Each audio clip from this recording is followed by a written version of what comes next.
Uganda Police wadde nga mwakoze omulimu ogw'ettendo okujjanjaba omutemu paka kumuleeta mu kkooti, naye nina ebibuuzo bino wammanga. Omutemu oyo eyamuwa emmundu aliwa? Emmundu yagijja wa? Maziga melere oluvannyuma lwa maama oyo mwana gwe bakozesa okukuba lwomwa amasasi agamutilawo wali eri ku ssiini gwe bakuba ayina akamondo oyo gwe mulaba omwana muto oyo aweza emyaka 21. Maama we yavuddeyo ayogedde bw'ati nga bwe enkola yaffe aka video mbadde nsaba okampereka like kamwe kasotambula katukirawo bonna abantegedde kumanya kweno information ngenda kubanga nkuwa details mu maaso awo byonna ogenda kubanga obyerabirako. Hajimiti wali nnyo kulombereddwa tokkiriza kubeera n'ebizibu mwono sawumu inboxing ajja kulombereddwa obere ng'oterera mu bizibu byo. Omwana oyo gwe mulabaawo ayina akamonde ku mutwe. Oyo mwana ayina emyaka 2. Guno mwaka gwennyini agenda kubanga awiza emyaka 21. Oyo mwana kigambibwa ye gwe bakozesa kigambibwa wabula ye gwe bakozesa okukwata emmundu yamanyikibwa nga AK47 eyakubirawo lwomwa amasasi we yarava ku lukiiko olumu ne family ye. Mujjukira bulungi nnyo incident twagibaleetera wano ku Wonder Boy UG. Atana subscribinga tugamba osubwa bingi nnyo subscribinga akadde kajja mu personalize okateke mu so that latest updates zonna obedde nga ozifuna mu budde. Omukulu amanyikiddwa nga Calvin Kayanja asobodde kubanga ayogera ne mama we era nga munyiivu nnyo agamba tino ayagala bakwate abo abatuma omwana we okubanga atta lwomwa. Kale nga gwe mu comment section kiki kyoyinza okubanga otuwa ideas zo kuzina ensonga? Nze ndaba oyo mwana ayinza obanga innocent naye yakozesebwa mu crime, kitegeeza asobola okukola ki okutta omuntu era nga aba alina okukola ki okubonerezebwa. Okitegeera yadde obubonerezo bwe okubonerezebwa kwe kulina okubanga kukenderwa kozi. Mujjukira bulungi tino omusajja amanyikiddwa nga Bbosa muganda wa lwomwa Bbosa kigambibwa ye mukulu suspect era kigambibwa yadduka yasobola okubanga afuluma Uganda nga afulumira wali e Kenya. Ebigambo bingi nnyo bye bayogedde mukimanyi bulungi tino zonna updates tubadde tuzibaleetera wano ku Wonder Boy UG. Ngenda kunkupingira kano ka video okawulire obere ng'ompa feedback yo mu comment section. Mu kkooti naye nina ebibuuzo bino wammanga. Omutemu oyo eyamuwa emmundu aliwa? Emmundu yagijja wa? Ekyokubiri, lwaki omuntu akwatiddwa lubona ng'akozesa emmundu okumalawo obulamu bw'omulala oba okutemula omuntu atwalibwa mu kkooti za bulijjo? Oli bwe bamukwata ne kabbaleeti akanuupu oba ng'ayambadde ekyefaananyiriza n'ekyamagye bamutwala mu kkooti y'amagye. Bye bibuuzo bye nnina ku mutima gwange. Kale wadde waliwo abakyanoonyezebwa naye twebuuza omutemu ono ani yamuwa emmundu era yakwatibwa ddi nga tanoonyezebwa? Kuba omutemu alaga nti mwana muto myaka 21 oba n'obutagiweza. Ekikakasa obulungi nti alabika si wa amagye oba wa poliisi.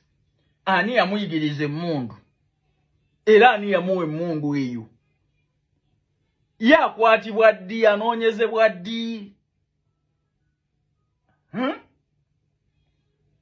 Okuleka nga mutuga nti emmundu abadde nayo mu mateeka nga yafuna layisinsi yaayo. Ne tetunnabawulira bwe munoonya ku muntu yamuwa mmundu oba kumukwata. Bonna be mwasomye ba Buganda wano ba kika kya Ndiga kye tukkiriza ekituufu basobola okwenyiga mu mupango. Naye ani yabawa emmundu? Kuba kube mwasomye tetwawuliddeko wa amagye wadde wa poliisi. Komera mpaka ennaku z'omwezi 11 ennaku z'omwezi 11 omwezi ogwokuna omwaka guno.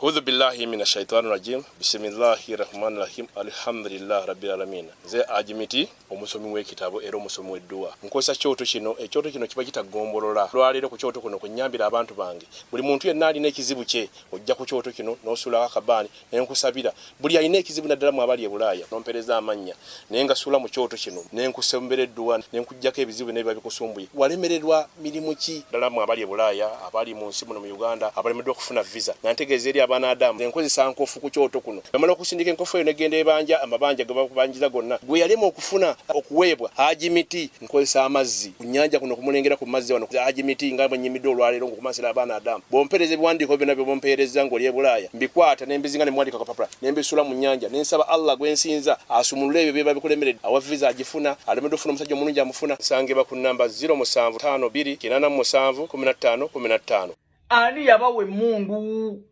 okubakolera omulimu ani yayigiriza omuvubuka one mundu bye bibuuzo byange bitono nnyo awo mulemirembe mukulu w'ekika ky'endiga naye twagala eyawa omuvubuka oyo emmundu akwatibwe neyamuyigiriza okukola shuuti ziri ze yakola enkambwe naye akwatibwe. Ekyokubiri atwalibwe mu kooti ey'amagye kuba yakwatiddwa n'ebyamagye lwaki akwatibwa mu kooti ya bulijjo. Ebyo bina bibuuza abantu bye batubuuza eno. President Museveni kitange President Museveni osusizza ekisa. Amini watutumu nnyo abantu bamwagala kubanga yalina akisoni.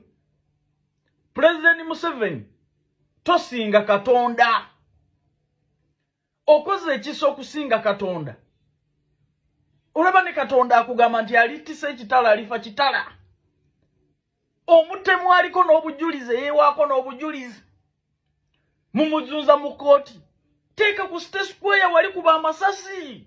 Ffe tuleete ebirabo. President Museveni osusiza ekisa. Ate nagamba President Museveni nti ekikukyayiza abantu kisa. Bali ne babba ssente z'omuwi w'omusolo ne basigala mu baofiisi olw'okuba baakuwagira. President Museveni osusiza ekisa. Nze nakuga ekigenda okukutwala kisa. Kisa. Omuntu n'atemula omuntu n'omuleeta mu kooti opaledinga ki? Mumuteeke ku State Square wali ompe embwasi nga mwambaze.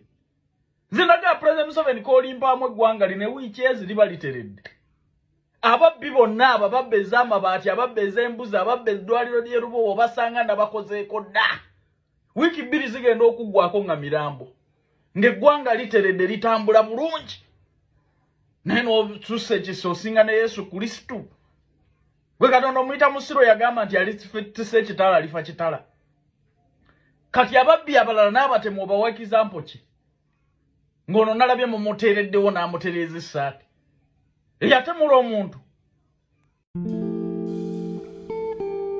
Kabaleg Associates presents International Conference on Maternal, Newborn and Child Health under the theme Identifying and Addressing Social Determinants is Crucial Towards Improving Maternal, Newborn and Child Health Outcomes. Key discussions include strategies for improving access to quality healthcare services, reducing maternal and infant mortality rates, innovative approaches such as mobile clinics and telemedicine to increase access to healthcare, the need for increased funding and government commitment to addressing these issues, increasing access to vaccines and empowering women through education and economic opportunities. Date is August 23rd to 24th in Toronto, Canada, Banquet Hall 237 Sackville. International delegates $380 Canadian, international students $200 Canadian, international exhibitions $800 Canadian, hotel per night is $200 Canadian. Contact us on +1437 216 8893 or +256 752 223 237. Email us at kabalegassociates@gmail.com. You can also visit our website on www.kabalegassociates.com.